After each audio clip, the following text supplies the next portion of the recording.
Thank you, Kati. I couldn't understand any of that. I hope you said nice things.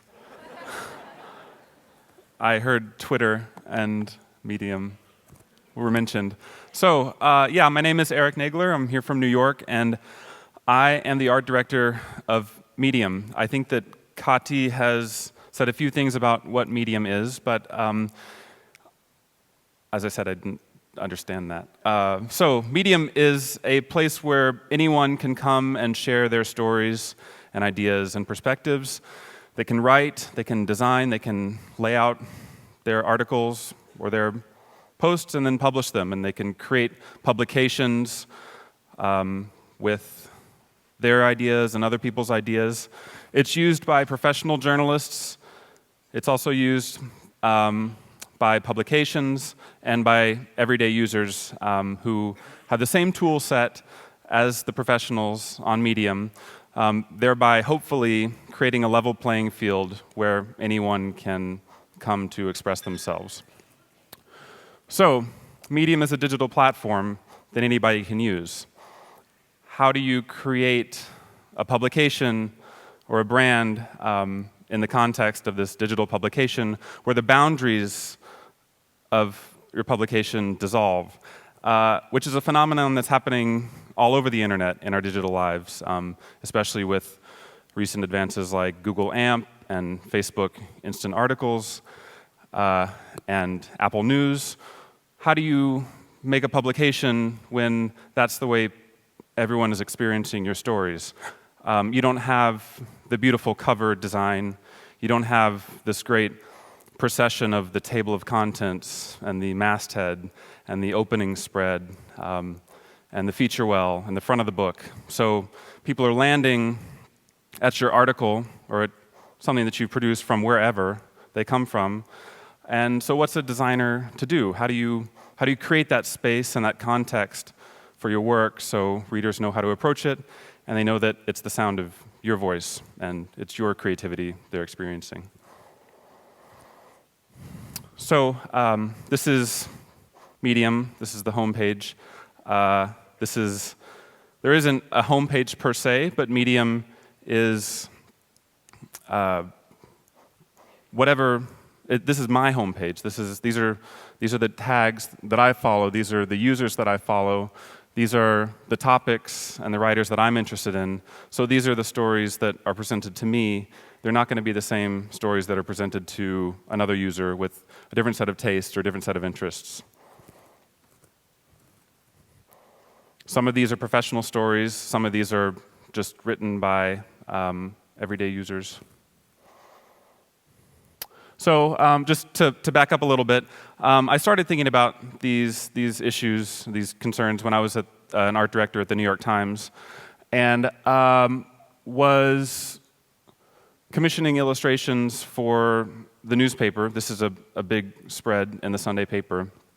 And I realized that I'm not just commissioning things for the print edition. Every single picture, every single design that I put with the article goes to the website, goes to the mobile app, goes to people's news feeds. So the art is having this incredible life beyond the printed page and beyond just the homepage even of the paper. So in this example, I worked with illustrator Luke Best, who created an illustration about the end of the world for this series of poems, because I think the world was supposed to come to an end when we did this. It didn't. But he created an illustration that was a modular system. So these are different layers and different components of the illustration, which could be very immersive on the page, but then when you go to the site, all those little bars and all the little images reflow around the poetry to create this immersive scrolling experience as you move through the page. And so what I'm getting at is when you're designing for digital platforms and you're designing for the internet, you have to think about the scroll. The scroll is everything. It's not about turning pages. It's about this motion. This is everything. and how you create that scroll, how you guide the reader down the page, what the landing experience is on the story, and then what that progression from top to bottom as your finger moves is really how you can distinguish your experience, your story, your designs from other places that readers are landing on the internet. Also at the times, I started experimenting with animated GIFs, which are an interesting issue. First of all, the internet does not need any more things flashing in your face. It's got plenty of that. So we try to be very careful when commissioning animated GIFs not to make it distracting, not to be unnecessary visual noise, but if you're going to use motion, that motion should heighten the experience, and it should elevate the concept of the illustration, not just be moving because it can. The other thing is that GIFs are looping. There's cycles, so I will often think about how to use that looping quality of an animated GIF to give more depth and meaning to the concept. So this is a piece by Rebecca Mock about disappearing Main Street, USA, and very subtly, the animation on the site, you can see the blinking "Don't Walk" sign and the subtly swaying sign, which just sort of makes it even seem even more desolate than the still image. Another piece that we worked on was about dealing with loss and somebody who lost a partner becoming obsessed with the way that the tree through her window created these shadows against the wall, and that became very soothing for her. So there's another opportunity where Rebecca created this looping animation which tries to capture that for the reader. Then I started working with Rebecca when I left the New York Times and went to Medium, and we didn't have to think about making sure that an animation looks great on the still page and also works in motion. So she did this opening piece for a story of an earthquake that hit Italy. And this is an animated GIF that is taking up the full screen, and then you begin that scrolling experience into the story. And I'm going to talk about different elements that we use, like these drop caps, which are cracked as though they've also been affected by the earthquake, so that when people arrive at this page versus a page for the New York Times or wherever, they know that this is a Medium article that we're publishing. And this is a great shot by Paolo Pellegrin, who photographed the actual earthquake, so it wasn't just the GIFs. This is a piece that we worked on for talking about a rescue squad in Aleppo, Syria.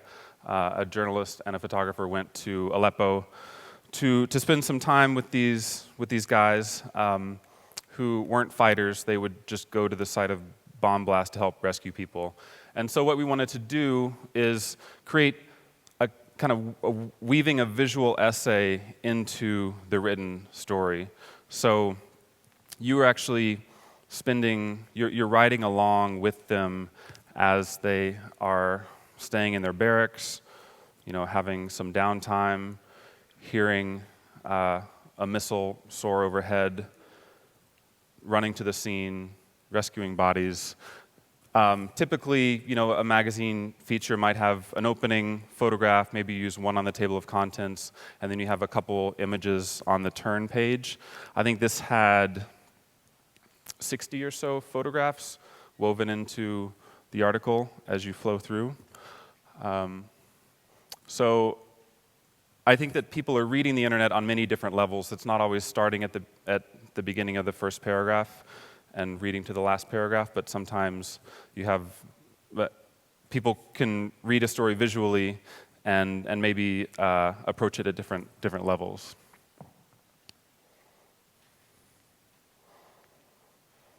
So here you can see variation in the size of the photos. We create not just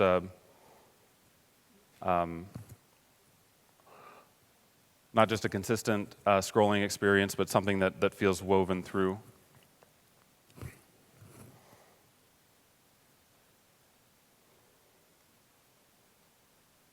And then another thing that we do, rather than putting everything together into a story, so typically in a magazine or traditional editorial, you would have sidebars and you would have other elements besides the main text. Sidebars really mean very little on the internet and mean even less on a cell phone. So rather than adding everything into a presentation, we'll break it out into separate related stories. So this was what would have been a sidebar in typical editorial, became a portrait gallery of the men who were in this rescue squad. So the photographer had some downtime to do these still photos.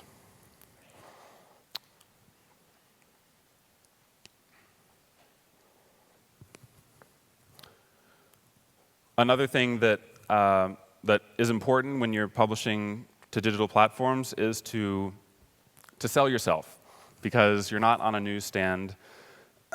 You don't have your cover. You're not showing up in people's mailboxes. So for this large Syria package, which we were very proud of and spent a lot of time on, we created a short trailer video that we posted on YouTube and Vimeo and promoted on Facebook, so that to draw readers into the story who might not have been looking for it.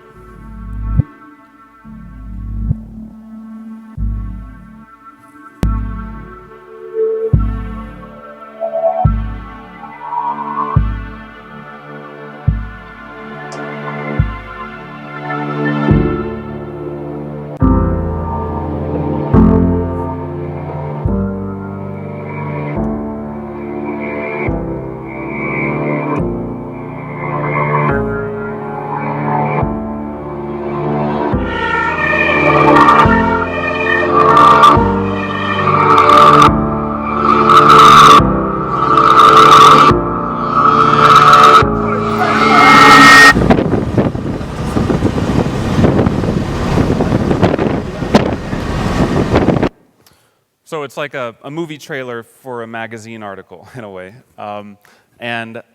this helped the story find an audience. And I should probably back up a little bit because you saw the Matter logo. So as I said, Medium is a place where anyone can publish, and there are professional journalists and professional publications and amateurs as well. We do have a small editorial team in-house that runs under the banner Matter. And we produce our own little magazine, and we're often experimenting with the tools and trying to push Medium, and we work with the engineers and developers to bring that editorial sensibility to the platform. And we talk to writers and designers who are not at Medium about what they would want, what tool sets they would want in online publishing, and then we'll often experiment with those ourselves and start to beta test those features. So that's what Matter is. This is another fun one where, again, using motion, using animated GIFs to create an immersive experience for the reader. This was a story about using drugs, and so the writer became a Molly user. So this was, again, this is drop caps to signal to the reader that they're in our space.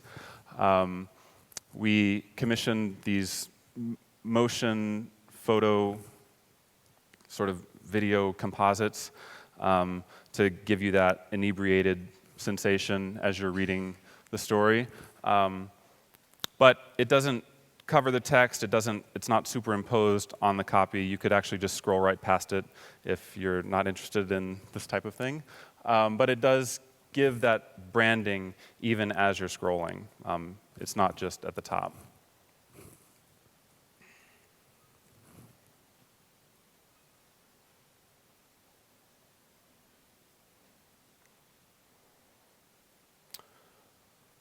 Another example that is a bit quieter is this piece we did with a former sex worker. And so we wanted her to sort of perform for the reader. She was working as a high-class escort in New York, and so as you're reading the story and hearing about her life and her experience, you are on a night with her, and she begins in her apartment. She gets a call. She gets ready. She goes down the elevator.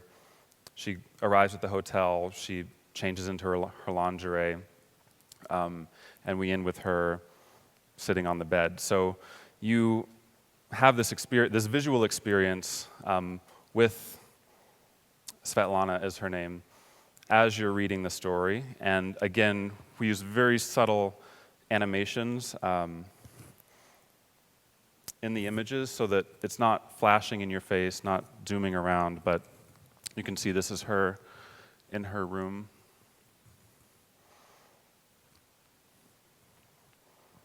Again, the big drop caps. Sex Week was a series that we did, so that was a branded package. So you can see her eye just barely fluttering as the sun is setting. She's getting ready for her night. We have section dividers, which are a nod to the brand of Matter, so it reinforces whose story you're in. Here you can see her barely breathing, and you can see her phone lighting up as she gets a call.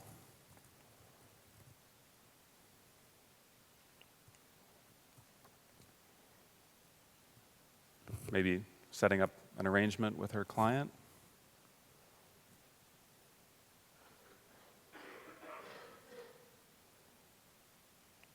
What am I going to wear?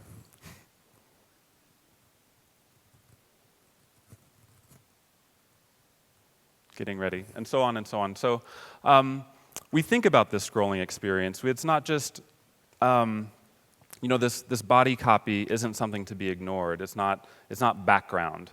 Like that. Imagine that you have a magazine, and the only thing you can work with are the columns of text. Forget the covers, forget the opening spread, forget anything but just the columns of text. How can you use that as your playground? Only design within a column of text, which is really what the mobile scrolling experience is. All you have is that column of text. So as a designer, it's an interesting challenge. So another thing that Medium has is interactions. It's a community. I've been showing you what the stories looked when you're logged out and you're not seeing the social interactions that are a part of the experience. But for this piece about the shut-in economy, how we're all living, like this sharing economy is actually a shut-in economy because we're getting everything delivered and we just take our Ubers everywhere and we never have to interact with anyone. In fact, people wanted to interact quite a bit with this article. So you can see asterisks when people are making comments. So, and you can see highlights. You can see me and my friend Katie both highlighted that sentence of this piece.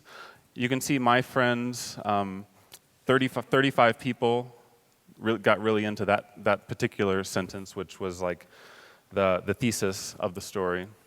You can see that people are commenting on just this particular idea rather than the sort of comment section at the bottom of an article.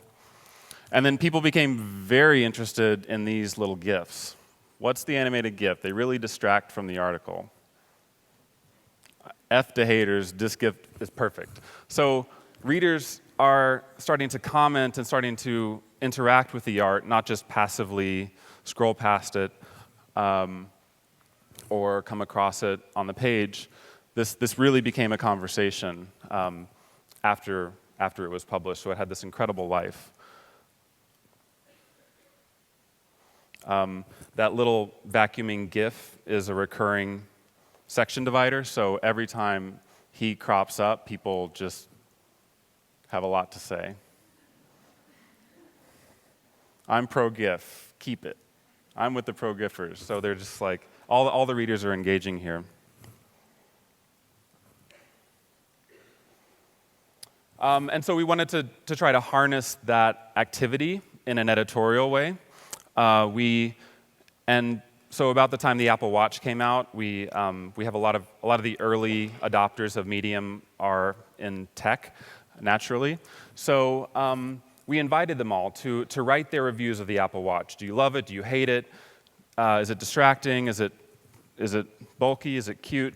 And so this is a collection of all the different users' reviews, and you can write your review, you can add a photograph, you could add a picture of your hairy wrist with your Apple Watch on it. So these are all the different readers who wrote in with their ideas about the Apple Watch. And then, so what we did is we had a very well-known tech writer who works at Medium, Stephen Levy, and his team take all these different perspectives of the Apple Watch and make one big meta review, which is the story here at the top. And so we took sentences and took ideas and took quotes from all these different users of Medium and made one master review. And that's what this is. And you can see there's a little Apple Watch icon that breaks up when different people are talking. These are photographs that readers sent in, who we included here. So every one of these paragraphs is a different person's voice, but you can read it as one continuous story. And then you can also click on the asterisk next to each paragraph to go read their full review if you want to.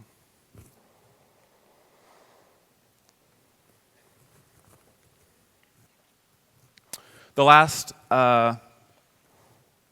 story I want to show is called 18 in the Bay, where we actually worked with a group of high school students in the Bay Area in San Francisco and set them up on Medium and invited them to produce their own magazine. They came up with their own title. It's called 18 in the Bay.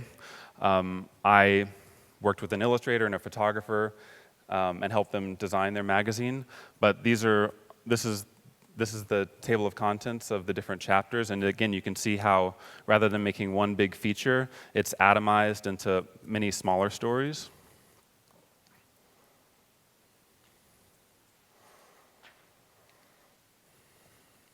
So this is an image grid, which is a feature on Medium, and these are all clickable to go to the different stories that they have in their magazine, telling the story of what it's like to be 18 in the Bay right now.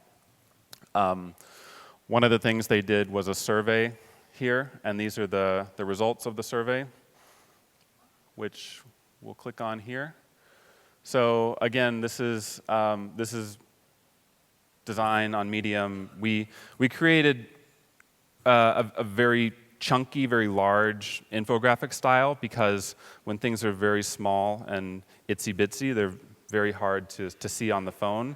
So this actually scales really well. It looks great on desktop, but if you shrink these things down, they're completely legible on a vertical viewport on a cell phone. You can see here how even when you go down to a small screen size, you can still make out all of the details, and even the small type looks great. And that grid that you saw on the opening page is going to resort on Medium, so it'll just become a single stream of images rather than being a grid of images, which is also great for illustrators, people who make comic strips. So comic artists will often use Medium so that the panels of their cartoons will all resort and be entirely legible on a small screen.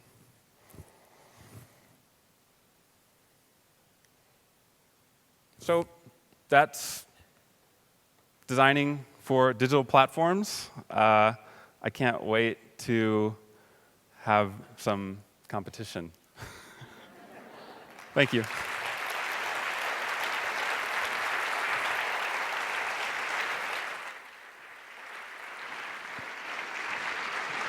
Thank you. All right, I'm supposed to ask you some questions. So you said, right at the start of your talk, what I found very interesting. You said, if you design for digital platforms, it's all about scrolling. I think there might be competing theory, since you want to competition, there might be competing theory that the swipe is becoming more important. Right. How do you feel about that? Oh my gosh, that's that's one of the biggest debates.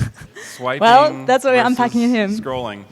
I think that they both have their place. I find I want to scroll through a single train of thought, a single idea, a single story.